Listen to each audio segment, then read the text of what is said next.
সালামু আলাইকুম। আগামী 12 ফেব্রুয়ারি ত্রয়োদশ জাতীয় সংসদ নির্বাচন। আসলে আমরা নির্বাচন আসলে যদিও নির্বাচনের আগে ভালো মানুষ, সৎ মানুষ খুঁজি, কিন্তু নির্বাচন আসলে আমরা বড় দল থেকে যখন এই নমিনেশন দেয়, যাদেরকে নমিনেশন দেয় সেই কলা গাছ হলেও আমরা তাদেরকে ভোট দিয়ে জয়যুক্ত করার চেষ্টা করি।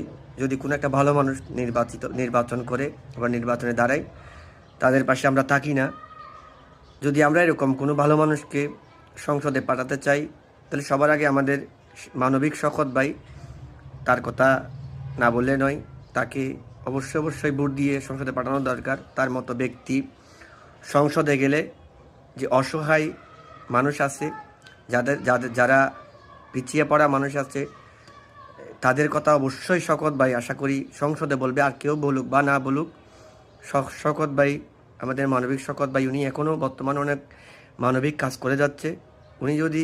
ওনাকে যদি আপনারা নির্বাচিত করে সংসদে পাঠান, আশা করি তার মতো ব্যক্তি অসহায় আর কারো কথা না বলুক, অসহায় মানুষের কথা, অসহায় মানুষের পাশে থাকবে, অসহায় মানুষের পাশে কথা বলবে, এটা আমি বিশ্বাস করি।